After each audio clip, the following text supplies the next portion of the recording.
up, PB Cashewville? It's your boy Cashew, and right beside me is your boy PB. And today, we're going to be talking about Hollywood. What? And its dangers. Okay. Today, on the PB and Cashew Show. Hit it.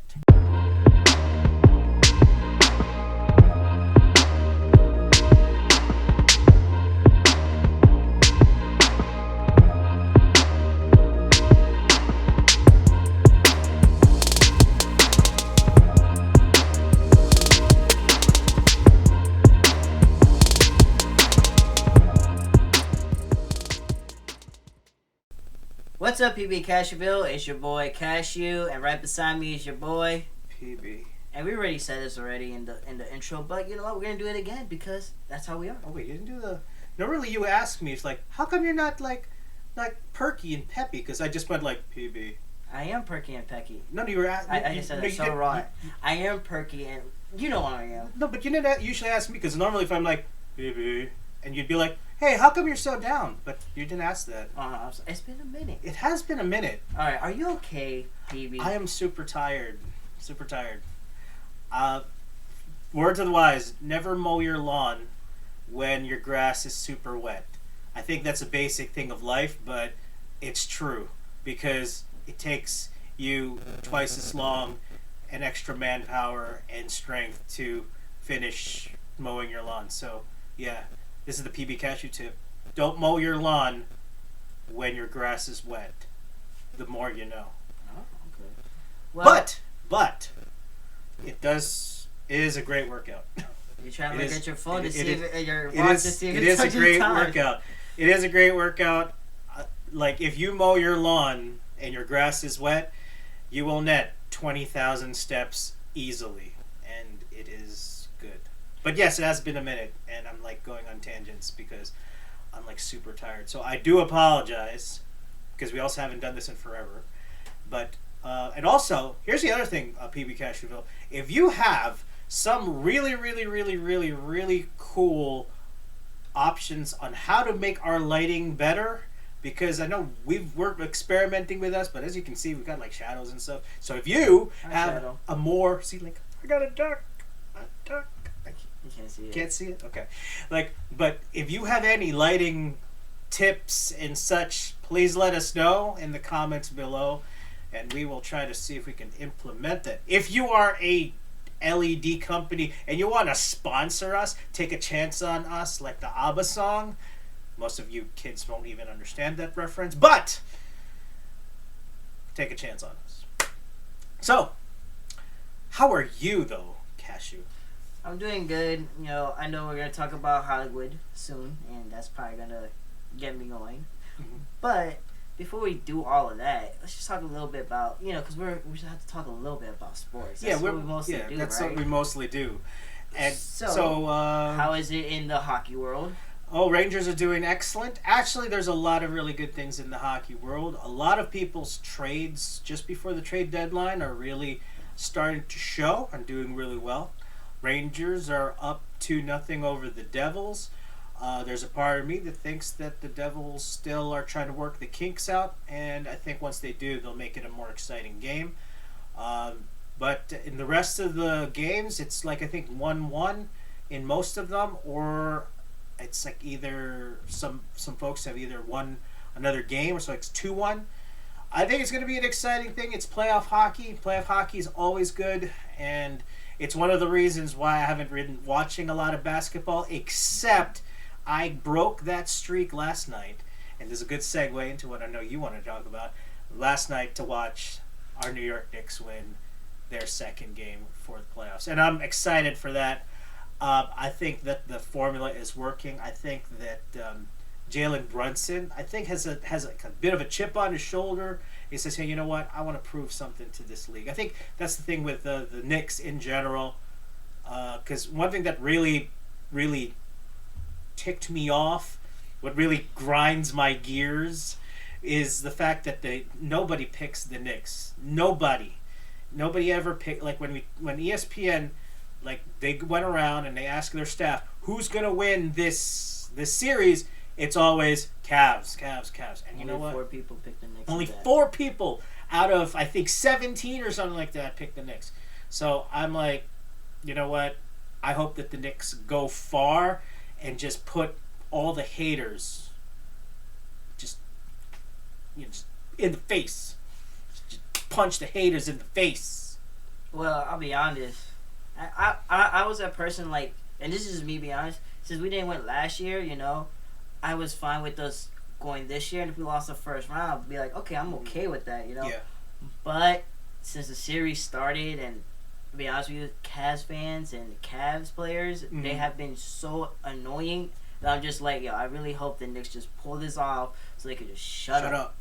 Because first, in game 1, it was, we won that game, we took the road, we took that game. That was a good win right there. And the Cavs players, Cavs fans, and the coach was complaining how the Knicks were so physical. The refs were letting them do whatever they want, right? So then game 2 comes, and what happened in game 2 was basically I honestly would say is the refs listened to them, and the refs took their side in the first half. They let the Cavs be super physical, and when I mean super physical, it's not like I'm talking about dirty super physical. I think it was like there were some dirty plays that the Cavs did. And you know what? The Knicks, they didn't complain about the refs. They said, you know what? They were physical. We gotta get back in game 2. I mean, game 3. Right. Game 3 comes, blow them out the water. Just like how they beat us badly in game 2, we beat them badly in game 3. And you know what? We won because of good defense. Good. Yep. And you know what? Not even the coach cannot, like the Cavs coach cannot even agree that we had good defense. Yeah. He said, "Oh yeah, it's because they were nervous. They didn't trust each other." I'm just like, "Come on, man. Whatever. Can you just like give us some credit? No, like we give you guys credit. Yeah, why can't you give us credit?" That's so true. It's like Knicks are always willing to acknowledge that, and they're not gonna downplay their opponents. They're always like saying, "Hey, you know what? This is a good team. They played really good today." But for some reason, y'all just hate us. Like that's just the thing. But you know what? Go on and hate. That we're used to it. As Knicks fans, and that you just don't want to root for us. Fine. That's just how it is, I guess. Because sorry, we're not like the Lakers. Sorry, we're not like some Showtime team.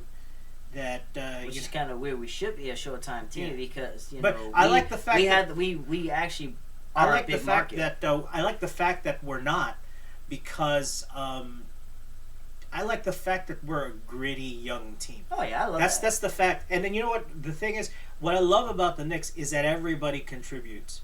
Like Hartenstein contributes, Hart contributes, Quickly. Barrett, Mitchell Robinson. There was something that you told me though that kind of made me like, oh, Mitch, why'd you say that?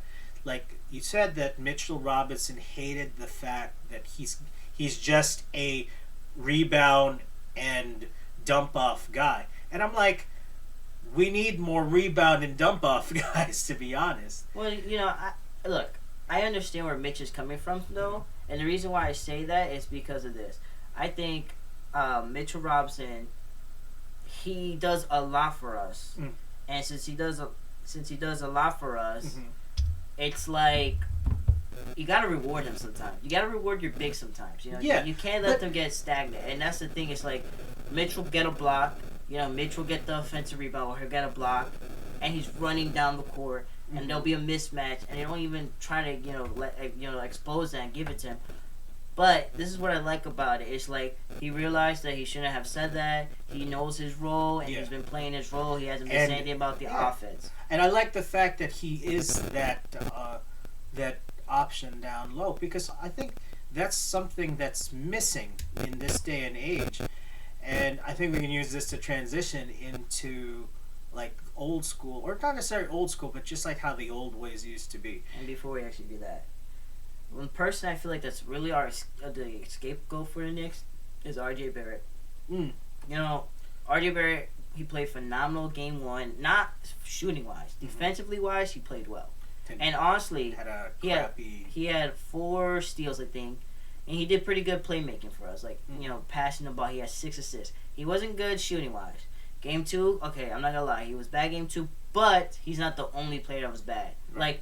Quickly hasn't been performing like he should be. Grimes, he just, he got hurt right now. I don't know if he'll be fine, but he hasn't been performing how he should be. So it's not only RJ Barrett. And in game 3, phenomenal game. Like, he was the one that started the tempo, started everything. Randall had a bad game that game, I'm not going to lie. Brunson started getting going once Barrett, So, like, I feel like Barrett is the scapegoat right now, It's like, and what gets me so aggravated is, like, look. Hang on, Matt. Scapegoat is someone you blame. You mean to tell me? Yeah, they blame him a lot. They blame him for, like, everything. Faults? Yeah, they blame him for a lot. That's what I'm saying, and that's what I'm saying. That's not right. And like, here's what I'm saying. If I may ask, who is putting the blame? Knicks fans. Oh my god. Stephen A. Smith literally said on Wednesday. He literally said this. He said, R.J. Barrett should be sit down. He should not play. Yeah. And I think, and I love, and Stephen A. You're never gonna watch this, but I do love you, Stephen A. But sometimes, man, come on, just like love your Knicks right now, man. R.J. Barrett is the deal, man. Yesterday showed all of these haters, all of these folks that said that, oh no, he doesn't have it, or that he's like the reason why they're losing. Yesterday showed that he can get it done. So I think that they should just leave the guy alone. It's not like that. You also look at it like this. He's in a new role, because, 2 years ago he was basically the second option and Randall was the first option. Last year it was the same situation. Randall was the first option. He was the second option. So now, this year, he's basically the third option. Right. And honestly, a third option who gives you 20 points per game.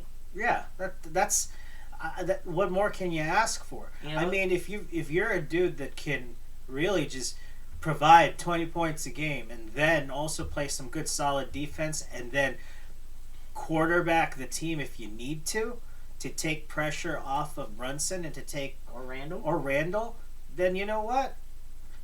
What I envision him to be? Allen Houston. Well, you know what? I envision him to be just like that guy that's going to be like instant offense. And he was actually at the game yesterday, which is kind of cool.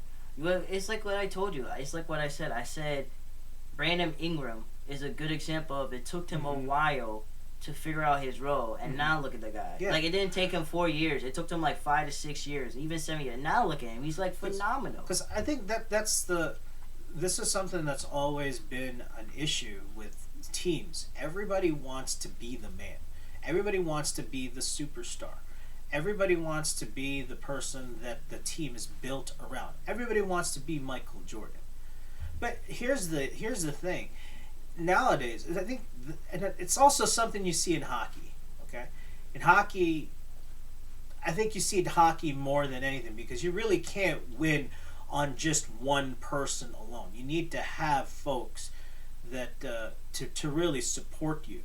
But if it's just going to be all on one person, unless that person's Michael Jordan, or actually even LeBron James is showing now. Like, he is a phenomenal player. He's one of the greatest of all time, no doubt. But he can't do it all, Yeah. And so that's the reason why I think Michael Jordan was good, because he did have a lot of good supporting players who understood their role. But nowadays, I want the money, I want the star power, I want the influence. But nobody, I think, is willing to take that back seat and say, hey, you know what? I'm going to do what the team needs me to do. And here's the thing. Here's the awesome thing. I think that the Knicks are an organization and a team of guys that just believe in that.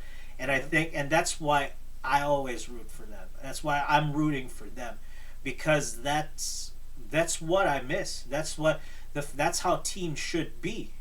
I mean, look at it. Like, how is it that you have Luka Doncic and Kyrie Irving on the same team and you can't make the playoffs? That's the front office's fault, though. So yeah, you know what would be like, if I am Mark Cuban, I'd be like, oh man, Brunson, bro. He has been. He's been talking about that. It's lately. Crazy, man. He blamed his dad. He blamed Rick Brunson for him leaving. Yeah, think about that. And during the playoffs too, he blamed Rick Brunson. Yeah, that's funny. Everybody was saying that. Oh, that was tampering. I was like, that's this dude's dad, man. Come on, that's not. But But we That's also not- hey, Yeah. I love the basketball. We gotta get to the topic. Get to the topic. Well, you got some sports in there. Got some sports in there. So market it was 14:42. So yeah. So anybody we'll put in the notes that if you want to skip the sports to go to 14. No, it might be a little bit more actually. Yeah, to 15 because that's when I'm gonna start talking about it in 5, 4, 3. So yeah, there we go. Well, I'm glad you enjoyed the sports because we'll still do sports, sports related topics. We did actually had a few great ideas to talk about, but we'll talk about those some other time. But so we're going to go back to our PB and Cashew roots and discuss stuff in entertainment. So what spurred on our desire to talk about today is I've never watched, and forgive me for this, I've never watched Lilo and Stitch. What? Never. I have never seen Love Lilo and Stitch because I thought this is kind of dumb and stupid. And then I actually watched it a few nights ago and I said, I am so wrong. This is really, really good. And then all of a sudden, it was really well timed for some reason because I didn't know that they were making a new Lilo and Stitch movie and all of a sudden the actress that plays Nani got a lot of backlash because she is quote unquote too white to play Nani.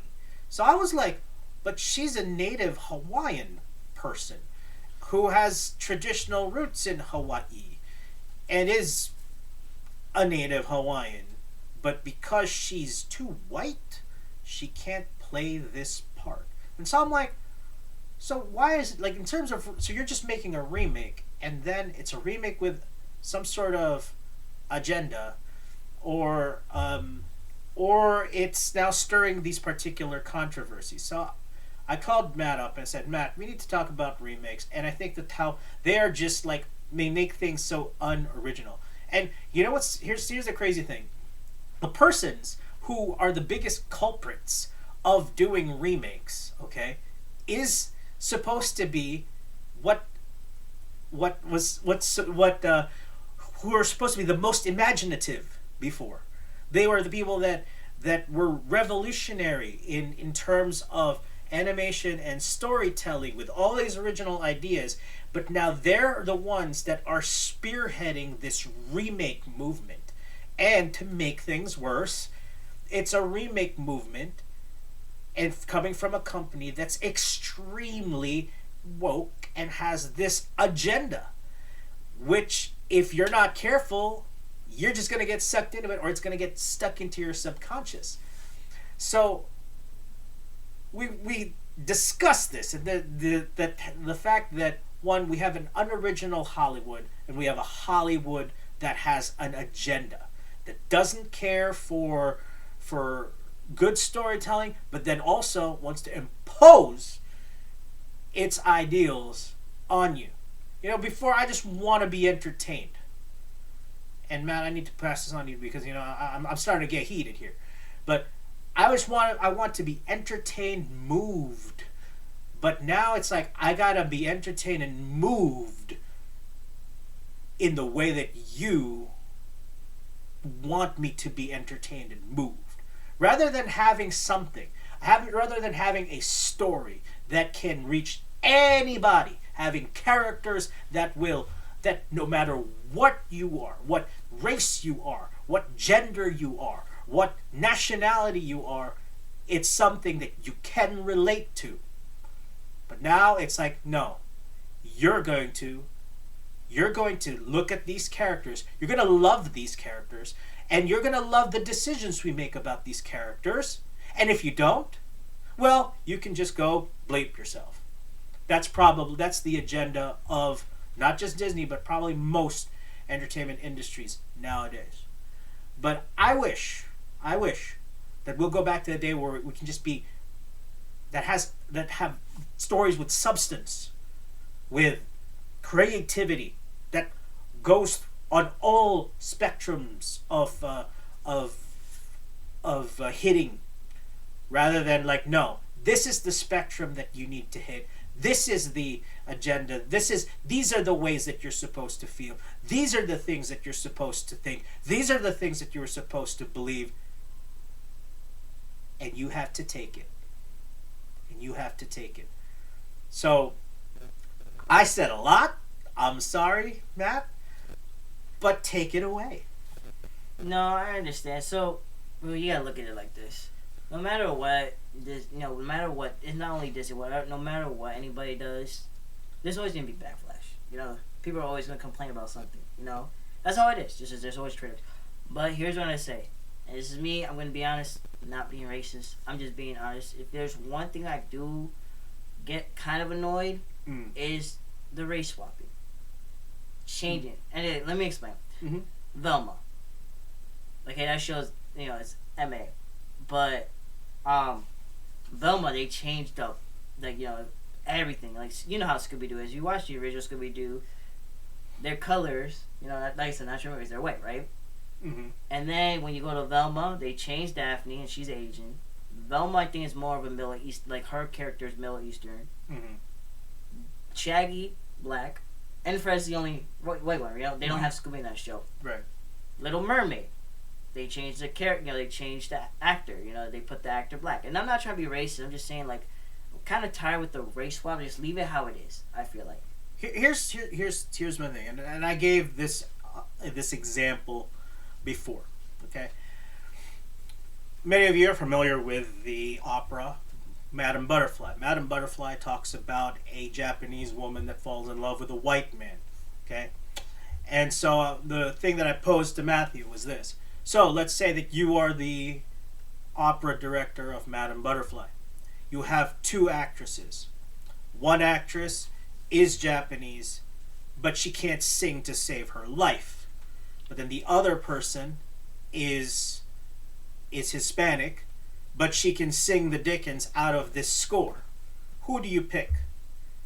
See, nowadays I think some people would pick the Japanese person because of the agenda, rather than the person who actually can do it. See, that's the same thing with with the whole thing with Jackie Robinson. The person has the goods. The person who has the goods should be the person who does it, whether you are black or white.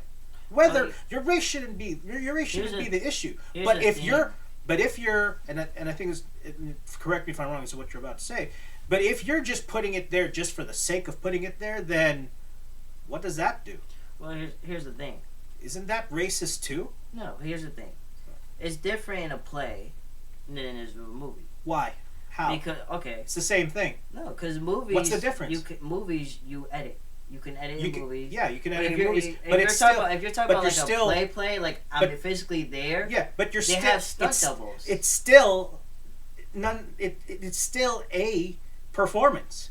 So there's really no difference between a play and a movie. The only thing is, yes, with movies you can edit stuff. You can edit stuff. But you can change their voice to sound good, right? But at the end of the day, you're still picking who's going to be in front of the audience.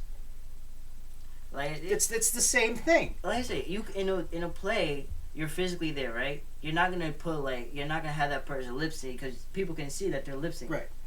In a movie, they can edit and they can do all these auto tunes and stuff. And it's terrible. But I'm just saying, they and can't it's do terrible. That. And it's terrible. Me personally, and this is me. It's terrible. This is how I see it. This is me personally. I just wish they just keep everything how it is. Don't change it. You know? Just what I would do is, look for the talent. Like, for example, look for the talent. Aladdin. Okay, let's talk about the Aladdin remake. Will Smith got a lot of heat because he was Genie. A lot of people are upset because they're like, Robert Williams was Genie, and the color, the wave swap. That's what they were talking about.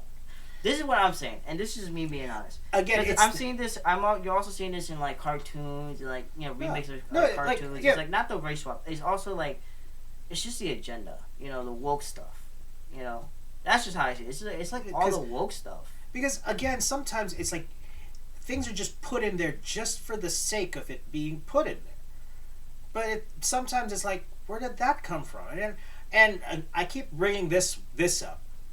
because I think it's kind of out of left field when it happens. Really, and again, I'm not misogynist or anything like that. I don't mean to be misogynist, and if you're interpreting me as misogynist, I am not. But like the whole big girl scene thing in at the end of Endgame, that didn't make sense. But this, you had the same similar fight in Infinity War, which did make sense. This one's just like, oh, let's just get all the girls together and have a scene. That didn't make any sense, but like, that's like pushing that, oh, girls, yeah. And I'm all, and you know what? Like, ladies are getting it done anyways. That's the thing. It's like ladies are getting it done. I mean, the fact that there's so many women are in power now, that's awesome. That's great, and I like it. That's great that there's the equality that's happening. That's great to do. But then again, there's certain times when you just push it in there. Like, what are you pushing it for? Again, it's about, I think the concept of aptitude has been something that's just nobody really cares about anymore. It's like, I'm going to pick this person because I don't want to be perceived as this or that. I mean, no, it comes down to, can you do the job? Can you pull it off? I don't care what your race is, but can you do the work? Can you do the work? Can you tell the story? Can you convey it? If you can do that, I don't care if you are black, white, brown, red, polka dot, or anything like that. But if you can get the job done, I'm picking you. But I think, because I feel like, but I also feel like, I also look at it like this, like, there's a lot, like, I wonder how many people they have auditioning for these parts. Or how many people that could have played this part very well that are not going to get it because, oh, you know what? You're not white enough. Or you're not this enough. It's not even that. It's just like, what I'm saying is like, okay, let's talk about it. Like, people are upset. Like, let's say, for example, people do get upset about, okay, let's say they got upset about Will Smith, right? Let's say for Genie, for example, because he was black. Okay, well, I feel like, how many people audition for it is my question. Yeah. Like, and this is what I'm saying, like, you telling me, like, every race we have here, right? You can't find one that can sing and do that type of stuff, you get what I'm saying? But here's the thing. Will Smith was excellent in the role. Well, I'm not talking about, I'm just saying in general. Like, I don't know what people's problem was. Will Smith was excellent in the role. Oh, I love Will Smith in Aladdin. I did. In Aladdin. He was excellent in the role. Very much like, because you needed somebody who can sing, can do a lot of voices, and is very bombastic. Will Smith is that. Like, I'm trying to think, could Jack Black have pulled it off? No. I don't think that Jack Black has a good enough voice than Will Smith does. Would have been fun and interesting? Sure. Wait, hold up. Jack Black can actually do voices. I know Jack Black can do it. Can he sing? Can't really sing that well. I don't know. He's apparently a lot of people say he's part of Tenacious D, but like a lot of people did say that he did pretty good in the Super Mario and the song. Yeah, that's true. But so but versus him and Will Smith, I think I would pick Will Smith. Because I don't know. It just, like I said, I guess it depends. I know. Okay, here's the thing. I know. Like I said, with Disney, what it is for me, it's just like, I think Disney's just trying to have an agenda and make everybody feel happy, But at the end of the day, not everyone's gonna be happy about something. Because here's this goes back to, we always are critics. Yeah, not only about that. This is the other problem why I don't like remakes. Because you're just gonna take that idea, okay, and then you're gonna run into the problems of like, oh, this isn't Cashew because it's not an original idea anymore. That's the problem with the remakes. Well, think about Mulan. Hang on. The problem with the remakes is that think of something new. Well, think about Mulan, where they took out Mushu. But that's the thing. Why are you gonna and go? I think they hold on, man. Because why are you gonna go back to something that's already been done? It's already good. Leave it alone. Well, what I'm saying is, like, in the remake, Stop making remakes. In the remake, they took out Mushu, and if I'm not mistaken, they took out Be a Man. Most they took of the out songs. Be a Man. They didn't really sing. They added a new villain. They took away the song that talked about the internal conflict that she was feeling, which was a huge part of the last movie. But they didn't keep it. Why? Because, don't know, spectacle, I guess. They wanted it to be more action. That's what it was. When they did it earlier, like for example, when they did the Jungle Book remake, that was a really good one. They didn't mess that one up. When they did Maleficent, the first one, that was actually good too. Like when they did the first remakes of some of these movies, they did good. But then some point in some time they decided, oh, we gotta add this, we gotta change this, and that's the thing with these remakes is they're changing it, and sometimes they change it for the worse. Like it's not the better. You know? But this goes back to my point. Why are you making a remake? You know why? Not only that, because you're freaking lazy. You are lazy. Lazy, lazy, lazy. Back in the day, someone had to go and said, Walt, let's create a story about a mouse, right? And he's going to have all of these different adventures. Okay, let's do that. Okay, then others like, hey, you know what? Let's make a story about, let's take the story of Snow White and the Seven Dwarfs, and then let's do an animated version of it. Maybe taking tweaks here and there. But it's the first of its particular kind. Okay? Moana's getting a remake too. Now, it's, okay, we have this old property. Let's just rehash it. Add some actors to it, and boom. You know what's crazy? It's so they could make money. We all know that. What's crazy is they don't understand, like, they don't really make that much money with these remakes. But yeah, exactly, man. And here's the thing. If you've got a good enough original story, it's going to make you damn money. No, yeah. But people don't care about story anymore.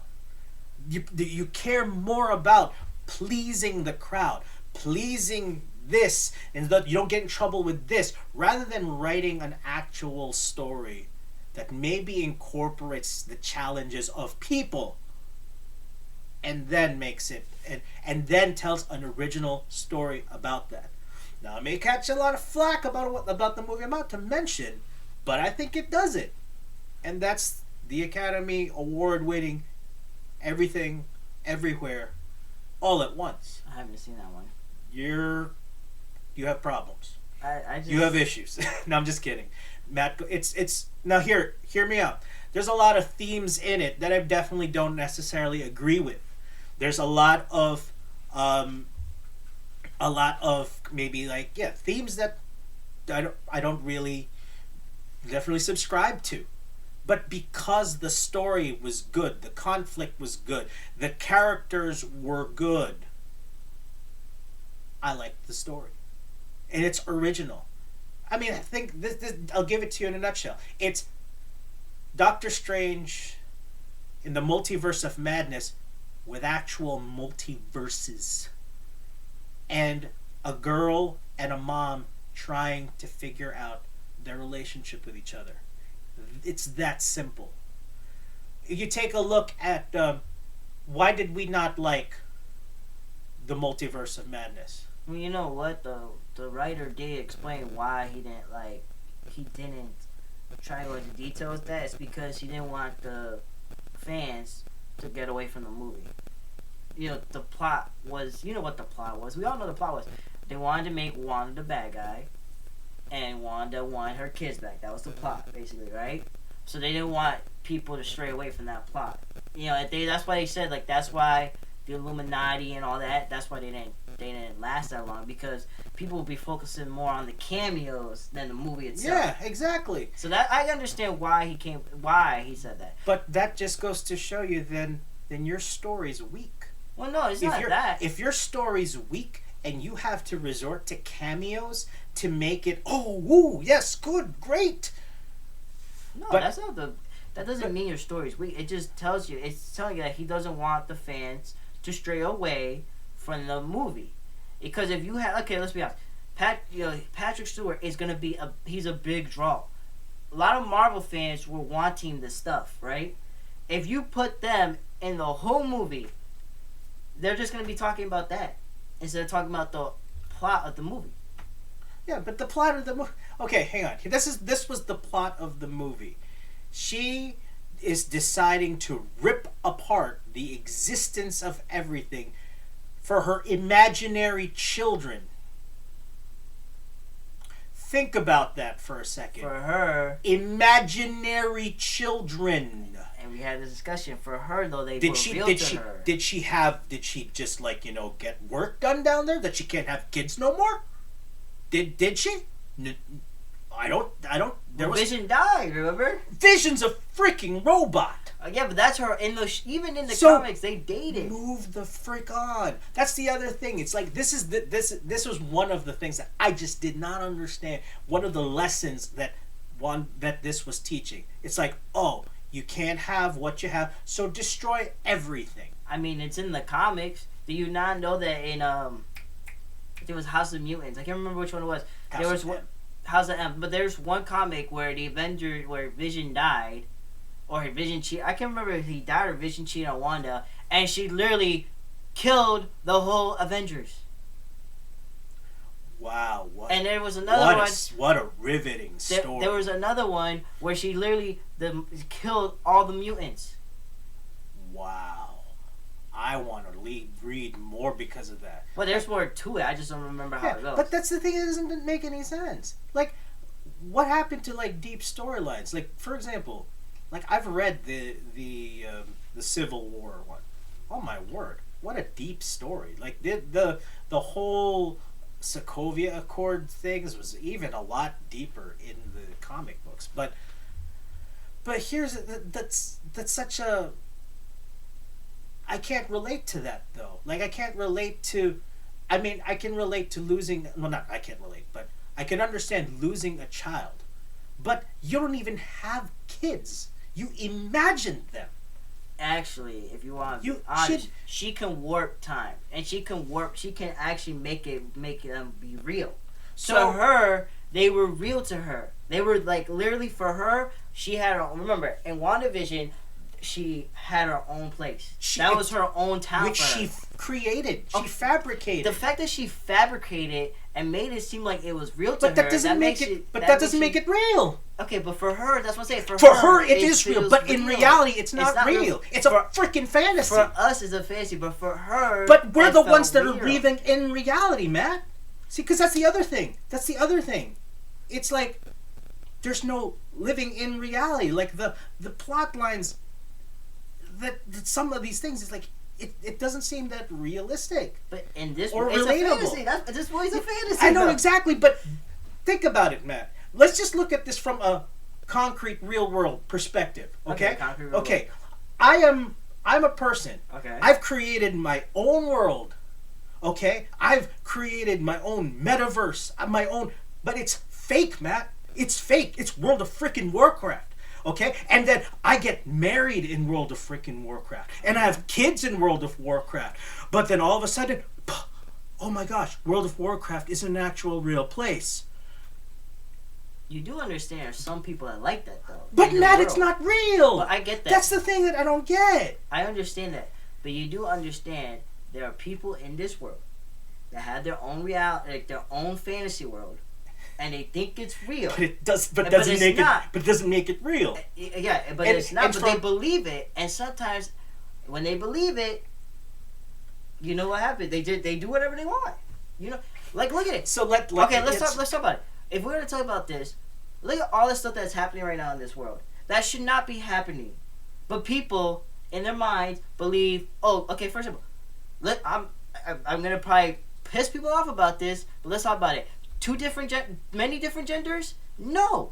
Reality is there's only two genders. What did you say, Matt?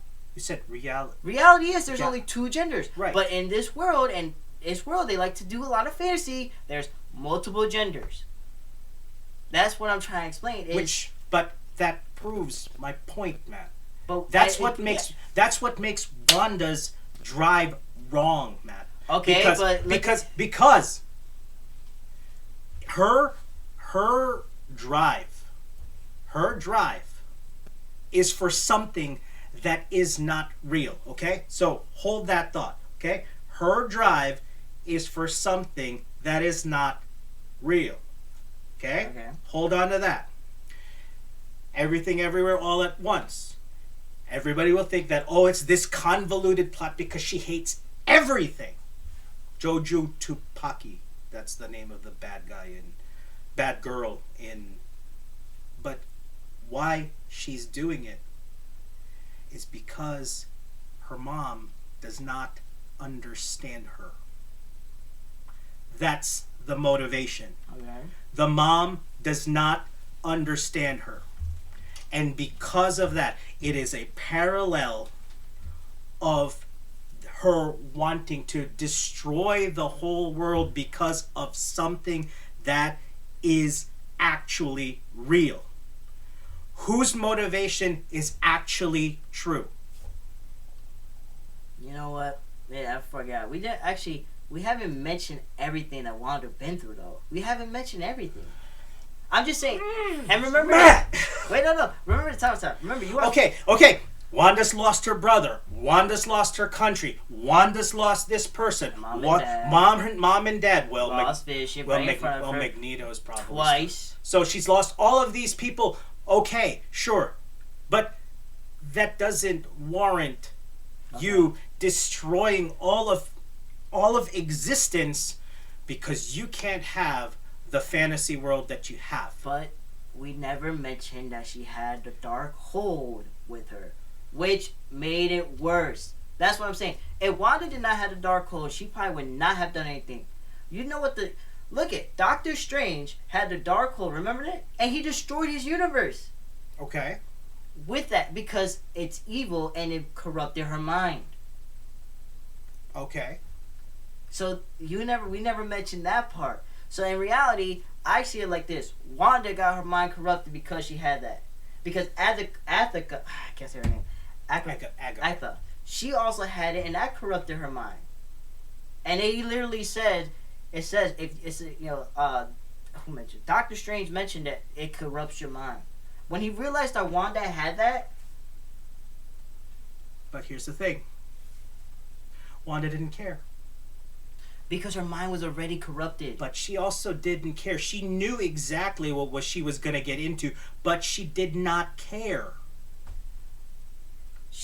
The first time she ever had it doesn't matter. It could take, I don't know how long it takes actually, but I guarantee you the first time she got it corrupted her mind. It goes for the mind that's weak. It goes for the mind that's probably broken. Hurt. Her mind at that time, her mind was broken and hurt because she, like I said, she lost Vision, she lost her country, she lost her brother. Not only that, even though, you might say it's imaginary, to her it felt real. And honestly, in the other multiverses, she does have kids in the other multiverses. And what does she decide to do? She goes and kills the person, wants to kill that person in that multiverse, deprive them of their real mother. And then what happened though? What happened at the end? She realized that she was doing wrong. After the fabric of reality almost gets destroyed. And we don't even talk about how I think, and me personally, I think Loki has the whole thing that has to do with all this. Like I feel, he who remains would not let that happen. I guarantee that would not have happened. But right, but still, it still doesn't. But like I was saying, like in this world though, that's how it is in this world. Like we know in reality there's two genders, right? Mm-hmm. But in people's heads and in their fantasies, there's more than one gender. Right. Yeah. And then people will act upon that. Yeah. Or you can keep on going with all this stuff. Like this world is getting crazier every day. And I don't think Hollywood's making it easier on us. Like I really don't. I think Hollywood's making it more corrupt. That's just me being honest. Like because again, I know that the point is to entertain, but the thing that also gets me is as a writer, as a person that's trying to put something out there, but also someone that's experienced goodness and was saved because of a movie. Well, God used a movie to to, to save him. But nobody cares about the story anymore.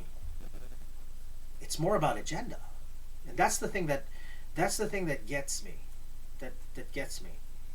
Like, really, what happened to just telling like this story without having to? Oh, I've got to put.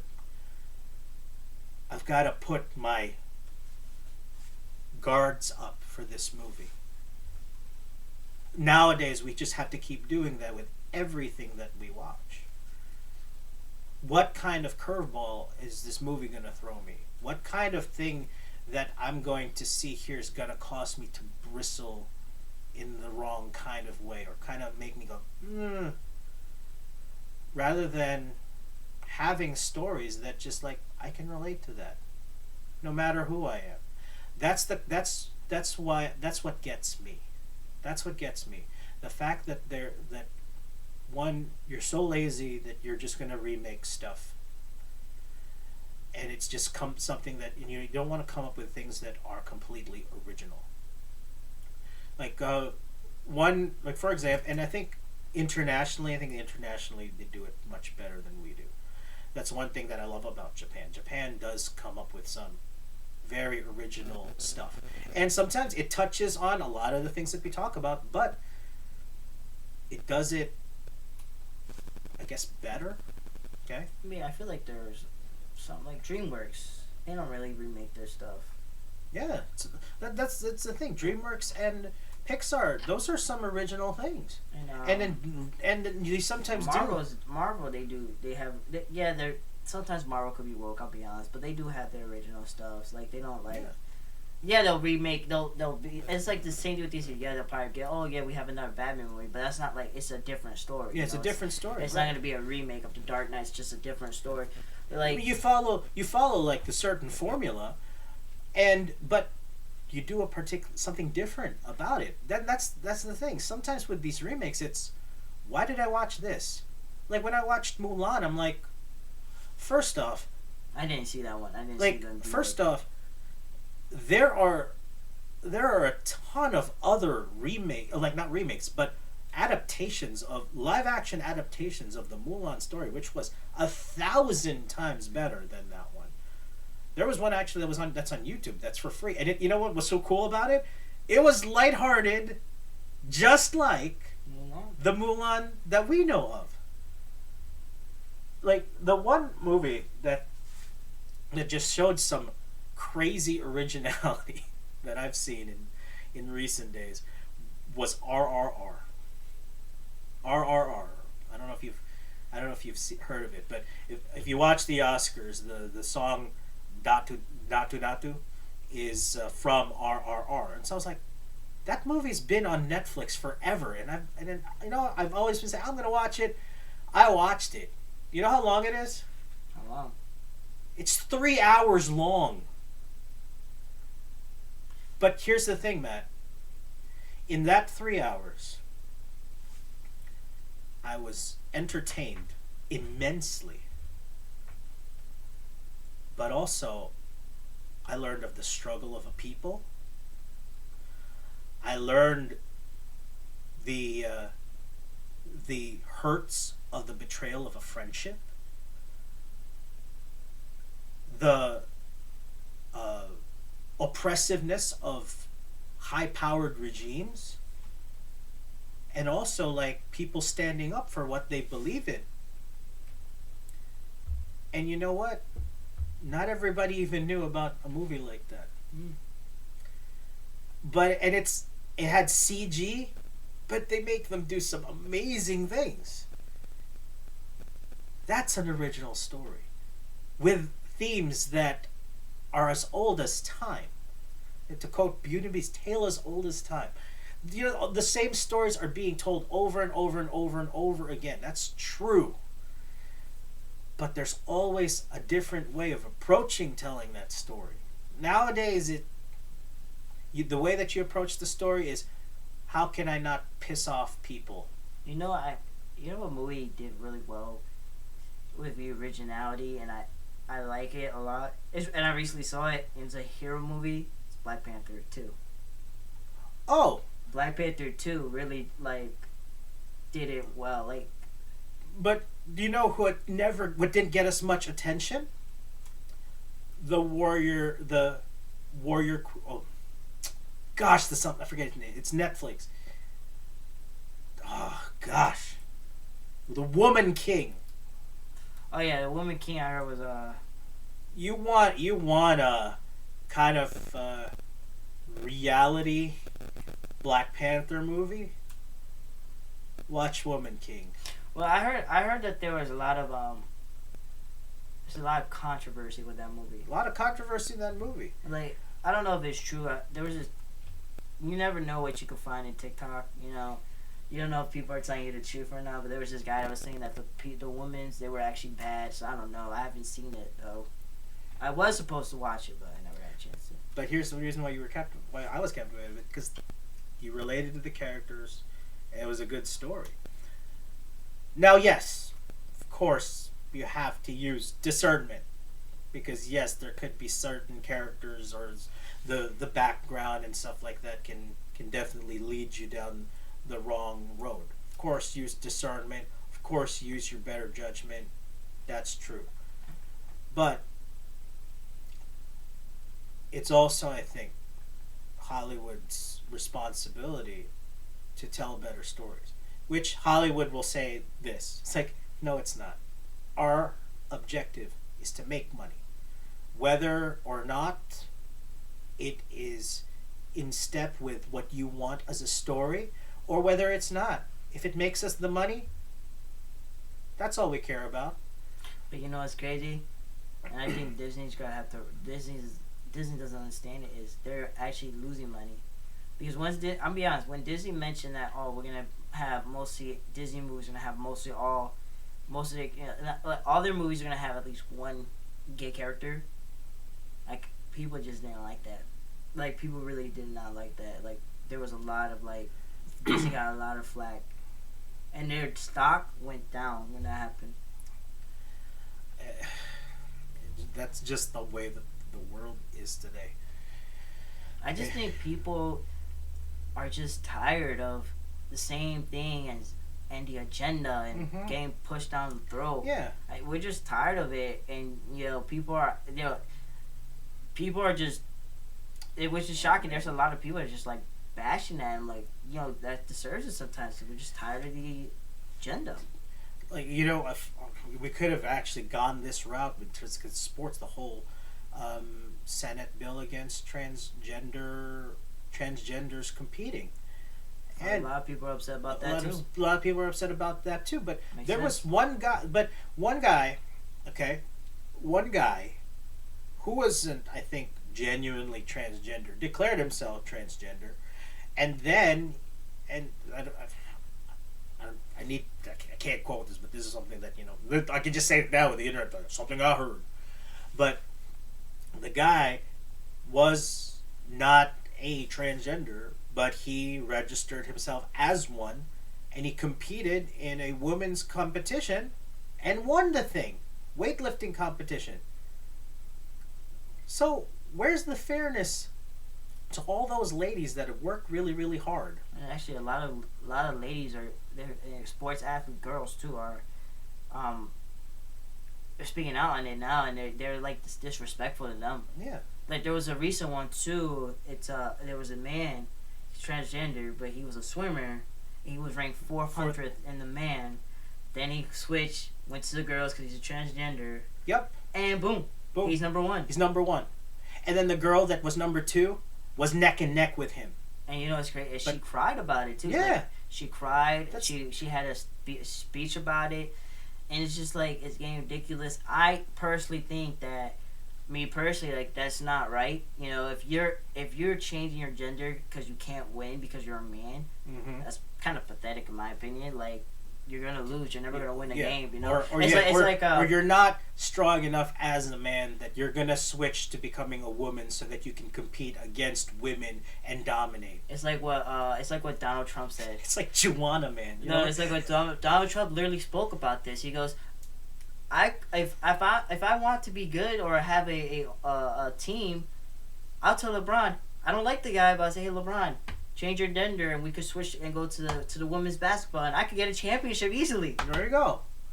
It's true. Like if you, I don't know. It's just this world's getting crazy. And what's more crazy is like no one wants to say this, and I'm going to say it. It's a mental health issue.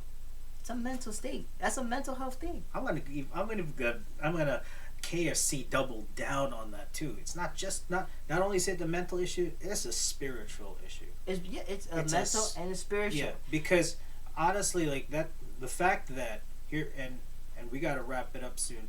Well, actually, I want to say one more thing before you say your thing. Okay. Okay. So, I've been watching. I guess I've been going on TikTok, right? You know what's crazy? I think it's in California. California. They will arrest the parents if they don't. If let's say, for example, if their son, who's only, let's say he's 2 years old, maybe 4, says, "Oh, I'm a girl," and if they oppose that, and they find out, they can arrest the parents. Isn't that crazy? How, and I want people to open their eyes. I want to say this is schools are also, I've been learning this too, public schools has been teaching this stuff, and you gotta be careful where you send your kids. I'm not trying to be funny, we're not trying to be bad people, we're not trying to show hate, but I'm saying you gotta be careful, because I've been seeing this in TikTok where they're trying to get they're trying to get the kids now, 4-year-old kids, first graders, that their mind is still trying to understand, and they're trying to make their mind go to, oh, there's more than one genders. Oh, I'm not, if it's a boy, oh, I'm not a boy, I'm a girl. If it's a girl, no, I'm not a girl, I'm a man. Isn't that crazy? That's how crazy this world is getting. And it's just sad that they're trying to get the kids now. Even cartoons are doing this. It's crazy. I just want to say that to open people's eyes. I don't even think I need to say what I need to say, because Matt, that's true. Absolutely true. But I will end with this, and we end with it every single time. We always say, what's the phrase we say at the end? We don't know you, but we love you. And there's a God above that does. Here's the problem. Nobody wants to get to know him. Everybody wants to deny his existence. Everybody wants to say F you to him. He wants to kind of just like shun the fact that he already has systems in place for certain for his particular reasons, and it has caused our race to thrive because of such. But because we've decided to shun away from him, because we've decided to neglect his word, neglect the fellowship with his people.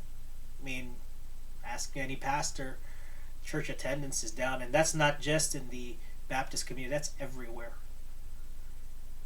Because the faith in God is dwindling, and to a good chunk of people, perhaps very non-existent. Are there a lot of different factors that contribute to that? Absolutely. Matt had mentioned that it is a mental problem, and I mentioned it's a spiritual problem, but ultimately it is a lack of God in one person's life problem. Because if God is in your mind, you won't have the mental problems. If God is in your heart, you won't have the spiritual problems. But, as always, we keep pushing him away. I'll leave with this thought. It is a thought that has really carried me for these past many, many, many months. Whenever I look at the cross, whenever we ask, why did Jesus die for our sins? What's our, usual answer, Matt? Why did he die for our sins? Yeah. Why did Jesus die? He died for us. Died for us, died for our sins. Died for our sins. But a lot of times we forget the reason, major reason. It's to make sure that God and man reconnect again. That's a huge, huge, huge part of it. So it's like God is giving you that opportunity. He's opening the door, saying, "Hey, here we go. Let's do this thing." And most of the time we're like, "Get that out of here. I want to do what I want." But I'm ready to give you the knowledge of everything to get you through your life. I want to do what I want to do. In fact, God, I want to be. That's what we say. And that's the world that we live in today, where we reject God, reject God, reject God. And if you listen very carefully to what the media says, they want you to become your own God. But here is the amazing thing. We don't know you, but we love you. And there still is a God above that loves you anyway. I'm PB. And I'm Cashew. Peace out, PB Cashewville. Oh boy.